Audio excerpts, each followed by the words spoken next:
ಇಷ್ಟೊತ್ತು ಮಾತಾಡ್ತಾ ಇದ್ರಿ, ಎಷ್ಟು ಸೀರಿಯಸ್ ಡಿಸ್ಕಷನ್. ನನ್ನ ಕಸಿನ್ ಫೋನ್ ಮಾಡಿದ್ಲು. ಅವಳು ಈಗ ತಾನೇ 10th ಸ್ಟ್ಯಾಂಡರ್ಡ್ ಮುಗಿಸಿದಾಳೆ. ಅಕ್ಕ ನಾನು ಯಾವ ಕರಿಯರ್ ತಗೋಬೇಕು, ಏನ್ ಸ್ಟ್ರೀಮ್ ತಗೋಬೇಕು ಅಂತ ಫುಲ್ ಕನ್ಫ್ಯೂಷನ್ ಅಲ್ಲಿ ಇದ್ದಾಳೆ. ಇವಾಗ ಮುಂಚಿನ ತರ ಅಲ್ವೇ ಅಲ್ಲ. ಮುಂಚೆ ಒಂದ್ 20 ವರ್ಷದ ಹಿಂದೆ ಯೂಟ್ಯೂಬ್ ಅಲ್ಲಿ ಕಾಂಟೆಂಟ್ ಕ್ರಿಯೇಟ್ ಮಾಡೋದು ಅಥವಾ ಸೋಷಿಯಲ್ ಮೀಡಿಯಾ ಮ್ಯಾನೇಜ್ ಮಾಡೋದು, ಈ ತರ ಯಾವುದು ಕರಿಯರ್ಸ್ ಇರ್ಲೇ ಇರ್ಲಿಲ್ಲ. But today all of these are such promising careers. ಹೌದು. ಅಂಡ್ ಏನ್ ತುಂಬಾ ಇಂಪಾರ್ಟೆಂಟ್ ಅಂದ್ರೆ, ನಾವು ನಮಗೇನ್ ಇಷ್ಟ, ನಮ್ ಸ್ಟ್ರೆಂತ್ಸ್ ಏನು ಅಂತಾನೆ ಕರಿಯರ್ ಚೂಸ್ ಮಾಡ್ಬೇಕು. ನನ್ನ ಫ್ರೆಂಡ್ ಇದು ತಗೊಂಡ್ಬಿಟ್ಟಿದ್ದಾಳೆ, ನಾನು ಅದು ತಗೊಂಡ್ಬಿಡ್ತೀನಿ, ಅಥವಾ ನಮ್ಮ ಅಪ್ಪ ಅಮ್ಮ ಇದು ಹೇಳಿದ್ರು ಅಂತ ತಗೊಂಡ್ರೆ ಮುಂದೆ ತುಂಬಾ ಕಷ್ಟ ಆಗುತ್ತೆ. ಹೌದು. ಅಂಡ್ ಇದಕ್ಕೆ ನಮ್ಮ ಸ್ಟೂಡೆಂಟ್ಸ್ ಗೆ ಹೆಲ್ಪ್ ಮಾಡಕ್ಕೆ ಸಿತಾರಾ ಅಕ್ಕ ಆಪ್ ಅಲ್ಲಿ ಒಂದು ಪ್ರೋಗ್ರಾಮ್ ಇದೆ, ಸ್ಟ್ರೀಮ್ ಸೆಲೆಕ್ಷನ್ ಪ್ರೋಗ್ರಾಮ್ ಅಂತ. ಅದ್ರಲ್ಲಿ ಎನ್ರೋಲ್ ಮಾಡಿದ್ರೆ all of us here at Sitara ಅಕ್ಕ are ready to help the children make this decision. But ನನಗೆ ಒಂದು ಡೌಟ್ ಇದೆ, ವರ್ಲ್ಡ್ ನಲ್ಲಿ ಎಷ್ಟೊಂದು ಜಾಸ್ತಿ ಕರಿಯರ್ಸ್ ಇದೆ, ಏನೇನ್ ಕರಿಯರ್ಸು, ಅದ್ರಲ್ಲಿ ಏನೇನ್ ಮಾಡ್ಬೇಕು ಅಂತ ನಂಗೆ ಹೇಗೆ ಗೊತ್ತಾಗುತ್ತೆ? ಓಕೆ, ಒಂದ್ ಕೆಲಸ ಮಾಡೋಣ. ಎಲ್ಲಾ ಕರಿಯರ್ಸ್ ಬಗ್ಗೆ ಮಾತಾಡೋ ಬದಲು ಅದನ್ನ ಸೆಕ್ಟರ್ಸ್ ಅಲ್ಲಿ ಡಿವೈಡ್ ಮಾಡ್ಕೊಳ್ಳೋಣ. ಒಂದೊಂದೇ ಸೆಕ್ಟರ್ ಅಲ್ಲಿ ಯಾವ್ಯಾವ ಕರಿಯರ್ ಬರುತ್ತೆ ಅಂತ ನೋಡೋಣ. ಓಕೆನಾ? ಓಕೆ. ಮೊದಲನೇ ಸೆಕ್ಟರ್ ಯಾವುದು ಅಂತಂದ್ರೆ ಸ್ಟೆಮ್. ಸ್ಟೆಮ್ ಅಂದ್ರೆ ಏನು? Science, technology, engineering and math. ಈ ಸೆಕ್ಟರ್ ಅಲ್ಲಿರೋ ಕರಿಯರ್ಸು ಇವತ್ತು ನಮ್ಗೆ ಸುತ್ತಮುತ್ತ ಇರೋ ಎಲ್ಲ ಇನೋವೇಷನ್ಸ್ಗೆ ಒಂದು ಬೇಸ್ ಆಗಿದೆ. ನಮ್ಮ ಮನೆಯಲ್ಲಿ ಚಿಕ್ಕ ಚಿಕ್ಕ ಡಿವೈಸಸ್ ಉಪಯೋಗ ಮಾಡ್ತೀವಿ ಅಲ್ವಾ, ಮಿಕ್ಸರ್, ಗ್ರೈಂಡರ್, ವಾಷಿಂಗ್ ಮಷಿನ್, ಅದರಿಂದ ಹಿಡಿದು ದೊಡ್ಡ ದೊಡ್ಡ ಕಂಪನೀಸ್ ಅಲ್ಲಿ ಸಾಫ್ಟ್ವೇರ್ ಡೆವಲಪ್ ಮಾಡಕ್ಕೆ ಅಥವಾ ಅವ್ರು ಏನೇನ್ ಟೆಕ್ನಾಲಜಿ ಯೂಸ್ ಮಾಡ್ತಾರೋ ಅದನ್ನೆಲ್ಲ ಈ ಸೆಕ್ಟರ್ ಅಲ್ಲಿರೋ ಕರಿಯರ್ಸ್ ಹೆಲ್ಪ್ ಆಗುತ್ತೆ. ಈ ಸೆಕ್ಟರ್ ಅಲ್ಲಿ ಯಾವ್ಯಾವ ಕರಿಯರ್ಸ್ ಇದೆ ಅಂತಂದ್ರೆ engineering, UI/UX designer, coding and software development, game development, data scientist. Data scientist ಅಂದ್ರೆ ಏನು? ಓಕೆ, ಫಾರ್ ಎಕ್ಸಾಂಪಲ್ ನನಗೆ ಕರ್ನಾಟಕದಲ್ಲಿ 10ನೇ ಕ್ಲಾಸ್ ಅಲ್ಲಿ ಎಷ್ಟು ಮಕ್ಕಳು ಯಾವ್ಯಾವ ಸಬ್ಜೆಕ್ಟ್ ಅಲ್ಲಿ ಪಾಸ್ ಆಗಿದ್ದಾರೆ, ಫೇಲ್ ಆಗಿದ್ದಾರೆ ಅಂತ ತಿಳ್ಕೊಬೇಕಂತಂದ್ರೆ ನಾನು ಏನ್ ಮಾಡ್ತೀನಿ, ಆ ಡೇಟಾನ ಸ್ಕೂಲ್ಸ್ ಇಂದ ಇಸ್ಕೊತೀನಿ. ಇವಾಗ ಆ data it will be such a large data set. ನಾನು ಅದನ್ನ ಹೇಗ್ ಬ್ರೇಕ್ ಡೌನ್ ಮಾಡಬೇಕು, ಅದನ್ನ ಹೇಗ್ ಅನಲೈಸ್ ಮಾಡಬೇಕು, ಅದನ್ನ ಹೇಗ್ ಸ್ಟಡಿ ಮಾಡಬೇಕು, ಅದರಿಂದ ಹೇಗ್ ರಿಸಲ್ಟ್ಸ್ ತಗೋಬೇಕು ಅಂತಂದ್ರೆ I will have to ask a data scientist to do this for me. ಈ ಸೆಕ್ಟರ್ ಅಲ್ಲಿ ಇರೋ ಎಲ್ಲಾ ಕರಿಯರ್ಸ್ಗೆ one should have strong technical skills and analytical skills. And ಏನ್ ಗೊತ್ತಾ, ಇವತ್ತು ನಮ್ ಟೆಕ್ನಾಲಜಿ ಎಷ್ಟು ಫಾಸ್ಟ್ ಆಗಿದೆ ಅಂತಂದ್ರೆ ಈ ಸೆಕ್ಟರ್ ಅಲ್ಲಿ ದಿವ್ಸ ಒಂದು ಹೊಸ ಕೆರಿಯರ್ ಆಪರ್ಚುನಿಟಿ ಸಿಕ್ಕೇ ಸಿಗತ್ತೆ. ಹೌದು. ಅಂಡ್ ಈ ಸೆಕ್ಟರ್ ಮಾತ್ರ ಅಲ್ಲ, ನಾವು ಮಾತಾಡೋ ಎಲ್ಲಾ ಸೆಕ್ಟರ್ಗಳಲ್ಲೂ ತುಂಬಾನೇ ಜಾಬ್ಸ್ ಇದೆ that we might not talk about. So ನಿಮ್ಗೆ ಇಂಟ್ರೆಸ್ಟ್ ಇದ್ರೆ ನೀವೇ ಹೋಗಿ ಇಂಟರ್ನೆಟ್ ಅಲ್ಲಿ ಸರ್ಚ್ ಮಾಡಬಹುದು. ಓಕೆ, ನೆಕ್ಸ್ಟ್ ಸೆಕ್ಟರ್ ಬಗ್ಗೆ ಮಾತಾಡೋಣ. ಇದು health care and medicine sector. ಈ ಸೆಕ್ಟರ್ ಅಲ್ಲಿ ಯಾರ್ಯಾರು ಜಾಬ್ಸ್ ಮಾಡ್ತಾರೋ ಅವ್ರದ್ದು main objective to improve lifes of people or save peoples lifes. ನಂಗೆ ಗೊತ್ತು, ಡಾಕ್ಟರ್ ಅಂಡ್ ನರ್ಸ್. ನಿನ್ ತರಾನೇ ತುಂಬಾ ಜನ ಮಕ್ಳು ಅನ್ಕೊಂಡ್ಬಿಟ್ಟಿದ್ದಾರೆ. ಬಟ್ ಈ ತರ ತುಂಬಾನೇ ಜಾಸ್ತಿ ಕೆಲಸಗಳಿದೆ. ಬರೀ ಡಾಕ್ಟರ್ ಅಥವಾ ನರ್ಸ್ ಲಿಮಿಟೆಡ್ ಆಗಿದೆ. ಇದರಲ್ಲಿ pharmacist, medical researcher, doctor, nurse, psychologist, nutritionist, ನಾನು ಹೇಳ್ತಾ ಇದ್ರೆ ಲಿಸ್ಟ್ ನಡೀತಾನೆ ಇರುತ್ತೆ. ಈ ತರ ತುಂಬಾ ಕರಿಯರ್ಸ್ ಇದೆ. ಸೊ ನಿಮ್ಗೆ ಏನ್ ಡಿಫ್ರೆನ್ಸ್ ಅಂತ ಅನ್ಸ್ಬೋದು. ಡಾಕ್ಟರ್ ಹತ್ರ ಹೋದ್ರೆ ನೀವು ಹಾಸ್ಪಿಟಲ್ಗೆ ಹೋಗಿ ನಿಮ್ಗೆ ಏನಾದ್ರೂ ಕಾಯಿಲೆ ಇದ್ರೆ ಅದನ್ನ ತೋರಿಸ್ಕೊಂಡು ಅವರಿಂದ ಮೆಡಿಸಿನ್ ತಗೋತೀರಾ. ವೆರಾಸ್ ಮೆಡಿಕಲ್ ರಿಸರ್ಚರು ಅದ್ ಏನೇನ್ ಕಾಯಿಲೆಗಳು, ಅದಕ್ಕೆ ಏನೇನ್ ಕಾಸಸ್ ಇರುತ್ತೆ ಇದನ್ನೆಲ್ಲ ಸ್ಟಡಿ ಮಾಡಕ್ಕೆ ಹೆಲ್ಪ್ ಮಾಡ್ತಾರೆ. ಅಂಡ್ ನಿಮ್ಗೆ ಏನಾದ್ರೂ ಕಾಯಿಲೆ ಕೇಳಿಸ್ಕೊಂಡು ಮನ್ಸು ತುಂಬಾ ಕೆಟ್ಟಿ ಅದಕ್ಕೆ ಏನ್ ಮಾಡ್ಬೇಕಪ್ಪ ಅಂತ ಟೆನ್ಷನ್ ಆದ್ರೆ ನೀವು ಸೈಕಾಲಜಿಸ್ಟ್ ಹತ್ರ, ಥೆರಪಿಸ್ಟ್ ಹತ್ರನೂ ಹೋಗ್ಬೋದು. ಸೊ ಈ ತರ ತುಂಬಾ ಜಾಬ್ಸ್ ಇದೆ ಈ ಸೆಕ್ಟರ್ ಅಲ್ಲಿ.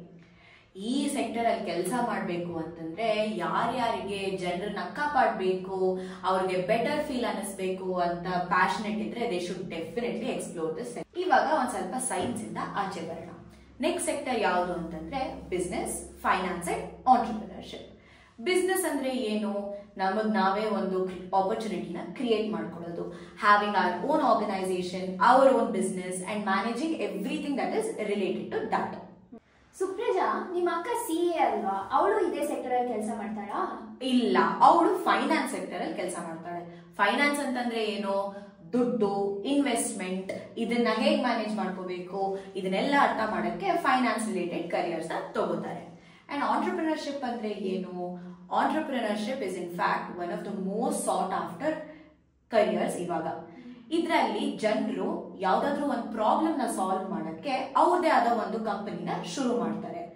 ಮುಂಚೆ ಎಲ್ಲ ಯಾರು ಇದನ್ನ ಮಾಡಕ್ಕೆ ಇಷ್ಟಪಡ್ತಿರ್ಲಿಲ್ಲ. ಯಾಕೆ? They all wanted stable job, ಅವ್ರಿಗೆ ಫ್ಯಾಮಿಲಿ ನೋಡ್ಕೋಬೇಕಾಗಿತ್ತು. ಸೊ ಯಾರು ಅದನ್ನ ಮಾಡ್ತಾನೆ ಇರಲಿಲ್ಲ. ಬಟ್ ಇವಾಗ ಯಂಗ್ಸ್ಟರ್ಸು ಯಾವ್ದಾದ್ರು ಒಂದು ಪ್ರಾಬ್ಲಮ್ ನ ಸಾಲ್ವ್ ಮಾಡ್ಬೇಕು ಅಂತಂದ್ರೆ ಅವ್ರದೇ ಒಂದು ಕಂಪನಿ ಶುರು ಮಾಡ್ಕೊಂಡು ದೇ ಸಾಲ್ವ್ ಫಾರ್ ಇಟ್.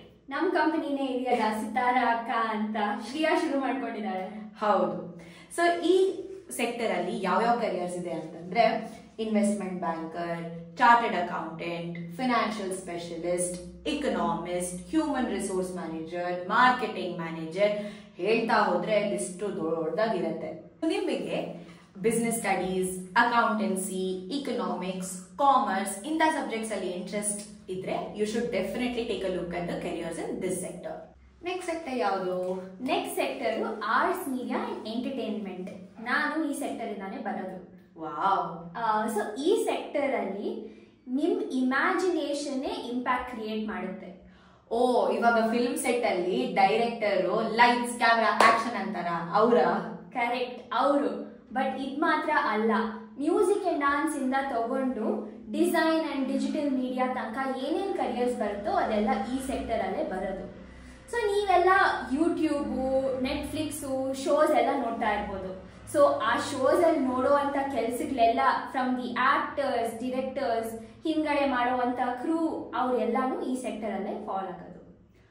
ಮುಂಚೆ ಒಂದು ವಿಡಿಯೋ ಶೂಟ್ ಮಾಡಬೇಕು ಅಂದ್ರೆ ನಿಮ್ಗೆ ಎಲ್ಲೋ ತನಕನೂ ಹೋಗಿ ಒಂದು ಸ್ಟುಡಿಯೋ ಬುಕ್ ಮಾಡಿ ಅದ್ರಲ್ಲಿ ಶೂಟ್ ಮಾಡ್ಬೇಕಾಗ್ತಾ ಇತ್ತು. ಇವಾಗ ನೋಡಿ ಮನೆಯಲ್ಲೇ ಎಲ್ಲ ಮಾಡ್ಬೋದು. ನೀವು ಸ್ಕಿಲ್ ಇಟ್ಕೊಂಡು ವಿಡಿಯೋ ಎಲ್ಲ ಬರೆದ್ರೆ ಇಮಿಡಿಯೇಟ್ ಆಗಿ ಹಿಟ್ ಆಗುತ್ತೆ. ನಾವಿಬ್ರೆ ಇಲ್ಲಿ ಕೂತ್ಕೊಂಡು ಅದೇ ಮಾಡ್ತಾ ಇದೀವಿ, ಆಫೀಸ್ ಅಲ್ಲೇ ಶೂಟ್ ಮಾಡ್ತಾ ಇದೀವಿ ನಾವು ನಮ್ಮ ವಿಡಿಯೋನ. ಸೊ ಇದೇ ತರ ಕೆಲ್ಸಗಳಲ್ಲ, ನಿಮಗ್ ಜರ್ನಲಿಸಮ್, ಆರ್ಟ್ ಮ್ಯೂಸಿಯಂ ಅಲ್ಲಿ ಕೆಲಸ ಅಥವಾ ಏನೇ ಕ್ರಿಯೇಟಿವ್ ಫೀಲ್ಡ್ಸ್ ಆಗಲಿ ಅದೆಲ್ಲ ಈ ಸೆಕ್ಟರ್ ಅಲ್ಲೇ ಬರುತ್ತೆ. ಸೊ ನಿಮ್ಗೂನು ಪ್ಯಾಷನ್ ಇದ್ರೆ ಅಬೌಟ್ ಯುವರ್ ಕ್ರಾಫ್ಟ್ ಅಥವಾ ನಿಮ್ಗೆ you want to make an impact with your imagination ಅಂದ್ರೆ ಈ sector is the right one for you. Next sector law, government and public service. ಈ ಸೆಕ್ಟರ್ ಅಲ್ಲಿ ಒಂದು ಚಿಕ್ಕ ಆರ್ಗನೈಸೇಷನ್ ಇಂದ ಹಿಡಿದು ನಮ್ಮ ದೇಶನ ಹೇಗ್ ನಡೆಸಬೇಕು, ಯಾವ ತರ ಲಾಸ್ ಇರಬೇಕು, ಅದು ಹೇಗೆ ಎನ್ಫೋರ್ಸ್ ಆಗುತ್ತೆ, ಯಾರಾದ್ರೂ ಅದನ್ನ ನಿಭಾಯಿಸಲಿಲ್ಲ ಅಂತಂದ್ರೆ ಏನ್ ಸ್ಟೆಪ್ಸ್ ತಗೋಬೇಕು, ಅದನ್ನೆಲ್ಲ ಈ ಸೆಕ್ಟರ್ ಅಲ್ಲಿ ನೋಡ್ಬೋದು. ಸೊ ಈ ಸೆಕ್ಟರ್ ಅಲ್ಲಿ ನಾವು ಕರಿಯರ್ಸ್ ತಗೊಂಡು ಅದ್ರಲ್ಲಿ ಚೆನ್ನಾಗಿ ಮಾಡ್ಬೇಕು ಅಂತಂದ್ರೆ ಒಂದು ಲಾ ಬಗ್ಗೆ ನಾಲೆಡ್ಜ್ ಇರಬೇಕು, ಇನ್ನೊಂದು ಪ್ರಾಬ್ಲಮ್ಸ್ ನ ಸಾಲ್ವ್ ಮಾಡಕ್ಕೆ ನಮ್ಗೆ ತುಂಬಾ ಉತ್ಸಾಹ ಇರಬೇಕು, ಆಮೇಲೆ ಮೂರನೇದು ಲೀಡರ್ಶಿಪ್ ಸ್ಕಿಲ್ಸ್ ಕೂಡ ತುಂಬಾ ಇಂಪಾರ್ಟೆಂಟ್ ಆಗುತ್ತೆ. ಲಾ ಅಂದ್ರೆ ನಾನು ಬರೀ ಲಾಯರ್ಸ್ ಇರ್ತಾರೆ ಅನ್ಕೊಂಡಿದ್ದೆ, ಇಷ್ಟೊಂದಿತ್ತು ಅಂತ ಗೊತ್ತೇ ಇರಲಿಲ್ಲ. ಹೌದು, ತುಂಬಾನೇ ಕೆರಿಯರ್ಸ್ ಇದೆ. Lawyer, judge, civil servant, election strategist, legal researcher, policy maker, social worker, ಎಷ್ಟೊಂದು ಕರಿಯರ್ಸ್ ಇದೆ. ಎಲೆಕ್ಷನ್ ಸ್ಟ್ರಾಟಜಿಸ್ಟ್ ಹಂಗಂದ್ರೆ ಏನೋ?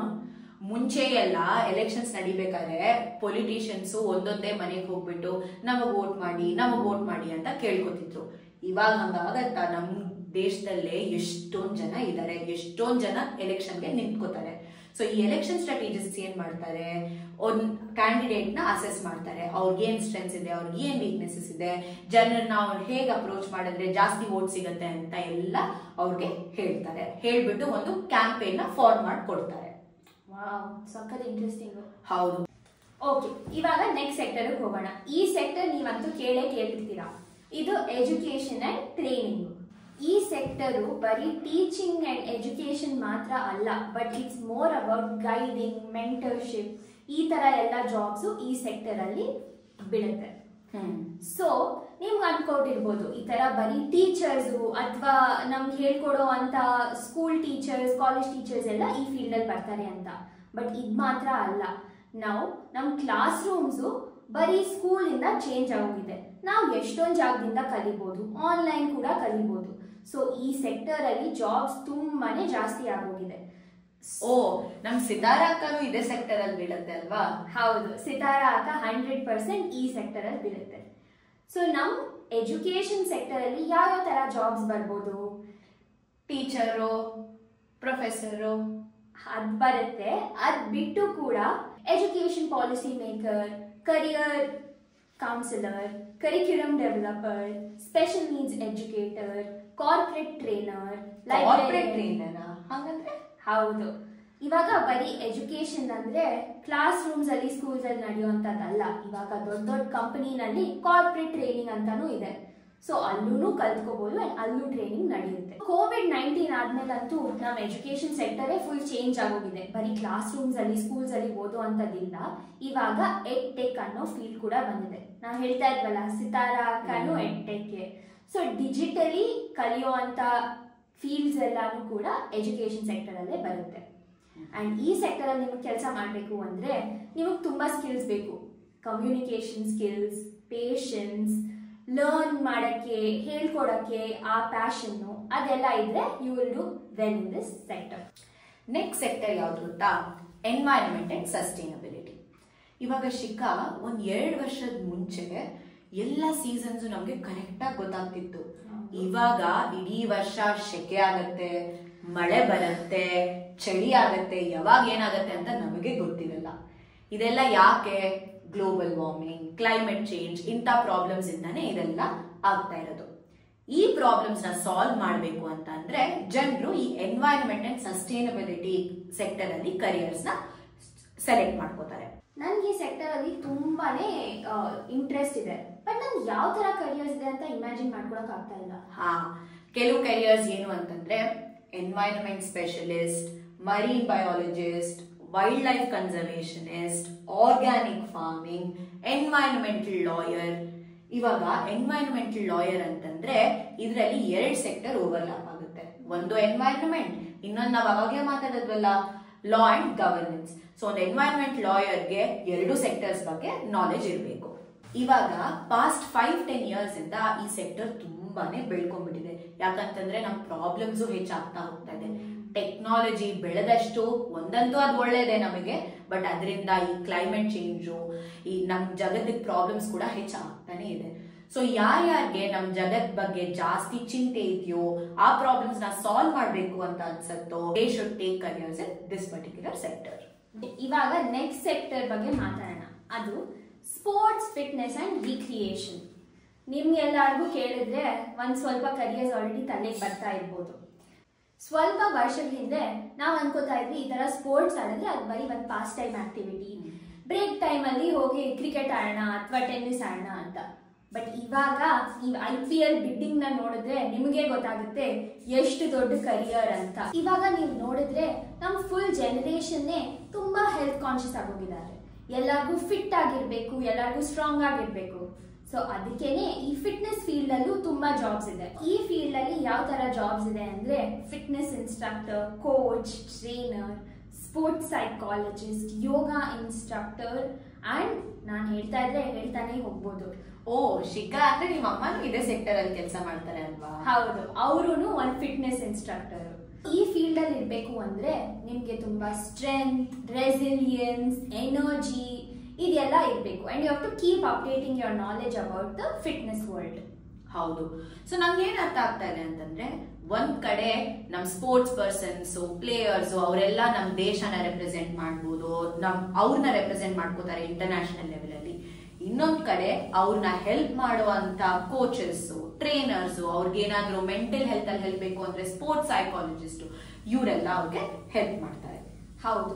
ಅಂಡ್ ನಿಮ್ಗೂನು ಇಂಟರ್ನ್ಯಾಷನಲ್ ಅಥವಾ national level of sportsmen ಆಗಬೇಕು ಅಂದ್ರೆ you have to also work very hard and ಅದು ತುಂಬಾ ಡೆಡಿಕೇಶನ್ ಕೊಡ್ಬೇಕು. ಓನ್ಲಿ ದೆನ್ ನೀವು ನಿಮ್ಗೋಸ್ಕರ ಒಂದು ನೇಮ್ ಮಾಡ್ಕೋಬಹುದು.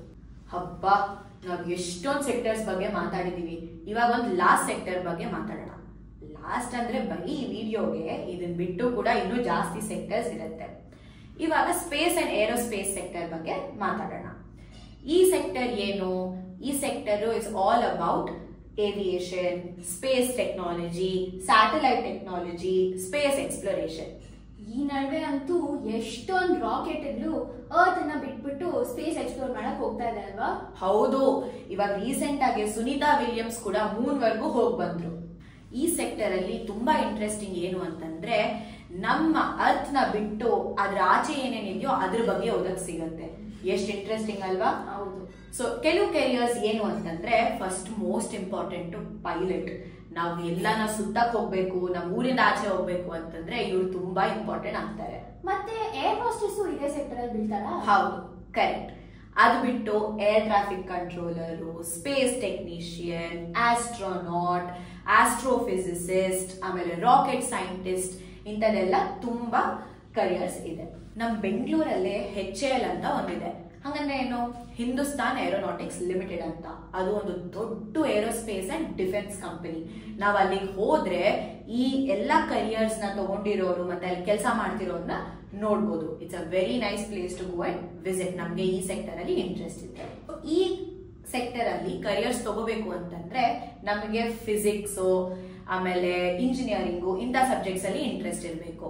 ಅದು ಬಿಟ್ಟು you should have the curiosity and you should have the fascination to innovate ಕೂಡ. ಯಪ್ಪ, ಫಿಸಿಕ್ಸ್ ಗೊತ್ತಿರ್ಬೇಕು ಅಂದ್ರೆ ನಾನಂತೂ ಈ ಕರಿಯರ್ ಇಂದ ದೂರ ಇರ್ತೀನಿ. ನಿಮಗೆ ಬರೀ ನಮ್ ಅರ್ತ್ ಬಗ್ಗೆನೇ ಅಲ್ಲ, ಅದ್ರ ಆಚೆ ಏನೇನಾಗತ್ತೆ, ಯಾವ ತರ ಆಕ್ಟಿವಿಟಿ ನಡೆಯುತ್ತೆ ಅಂತ ತಿಳ್ಕೊಳಕ್ ಇಂಟ್ರೆಸ್ಟ್ ಇದ್ರೆ you should definitely look for these careers. Shikha, ನಾವ್ ಈ ವಿಡಿಯೋನಲ್ಲಿ ಎಷ್ಟೊಂದು ಬೇರೆ ಸೆಕ್ಟರ್ಸ್ ಬಗ್ಗೆ ತಿಳ್ಕೊಂಡಿದೀವಿ. ಬರೀ ಡಾಕ್ಟರು, ಇಂಜಿನಿಯರು, ಲಾಯರ್ ಅಲ್ಲ, ಪ್ರತಿಯೊಂದು ಸೆಕ್ಟರ್ ಕೆಳಗೆ ಎಷ್ಟೊಂದು ಬೇರೆ ಬೇರೆ ತರ ಕೆರಿಯರ್ ಆಪರ್ಚುನಿಟೀಸ್ ಇದೆ ಅಂತ ನಮ್ಗೆ ಗೊತ್ತಾಯ್ತು. ಹೌದು, ಅಂಡ್ ಅದ್ ಮಾತ್ರ ಅಲ್ಲ, ನೀವ್ ಅನ್ಕೊಂಡಿರ್ಬೋದು ಈ ತರ ನಾನು ಒಂದ್ ಫೀಲ್ಡ್ ಅನ್ನ ಚೂಸ್ ಮಾಡ್ಬಿಟ್ರೆ ಸಕ್ಸಸ್ಫುಲ್ ಆಗ್ತೀನಿ ಅಂತ. ಬಟ್ ಅದ್ ಮಾತ್ರ ಅಲ್ಲ, you have to adapt and evolve ಮಾಡ್ಕೋಬೇಕು. ಇವಾಗ ಎಷ್ಟೊಂದು ಹೊಸ ಚೇಂಜಸ್ ಇದೆ, ಬದಲಾವಣೆಗಳಿದೆ. ಸೊ ನೀವ್ ಅಡಾಪ್ಟ್ ಮಾಡ್ಕೊಂಡ್ರೇನೆ ನೀವು ಸಕ್ಸಸ್ಫುಲ್ ಆಗ್ತೀರಾ. ಹೌದು, ಕರೆಕ್ಟ್. ಅಂಡ್ ನಾವ್ ಬರೀ ಇವ್ರು ಇದ್ ಮಾಡಿದ್ರು, ಅವ್ರು ಅದ್ ಮಾಡಿದ್ರು ಅಂತ ನಮ್ ಕರಿಯರ್ನ ಡಿಸೈಡ್ ಮಾಡ್ಕೋಬಾರ್ದು. ನಮಗೇನ್ ಇಷ್ಟ, ನಮಗ್ ಯಾವ್ದು ಜಾಸ್ತಿ ಎಕ್ಸೈಟ್ಮೆಂಟ್ ಕೊಡುತ್ತೆ, ನಾವ್ ಯಾವ್ದ್ರಲ್ಲಿ ಚೆನ್ನಾಗಿ ಮಾಡ್ತೀವಿ, ಅದನ್ನ ನಾವ್ ಮನ್ಸಲ್ಲಿ ಇಟ್ಕೊಂಡು ನಮ್ ಕರಿಯರ್ನ ಸೆಲೆಕ್ಟ್ ಮಾಡ್ಕೋಬೇಕು. ಹೌದು, ವಿ ಹೋಪ್ ದಟ್ ನಿಮ್ಗೂ ಈ ವಿಡಿಯೋ ನೋಡಿ ಸ್ವಲ್ಪ ಕರಿಯರ್ಸ್ ಬಗ್ಗೆ ತಿಳುವಳಿಕೆ ಬಂದಿದೆ. ನೀವು ಎಲ್ಲಿಂದ ಬಂದಿದ್ದೀರಾ, ಏನ್ ಓದಿದ್ದೀರಾ, ಇದೆಲ್ಲ ಇಂಪಾರ್ಟೆಂಟ್ ಅಲ್ಲ. What is important is that your future is in your hands and you are the only one that decides ಅದ್ರ ಜೊತೆ ಏನ್ ಮಾಡ್ಬೇಕು ಅಂತ. ಹೌದು. ಸೊ ಮಕ್ಕಳೇ, we hope that this video is of some help to you. And ಏನಾದ್ರೂ ನಿಮಗೆ ಮಾತಾಡ್ಬೇಕು ಅಂತ ಅನ್ಸಿದ್ರೆ you can always come to us at Sitara ಅಕ್ಕ. ಬಾಯ್.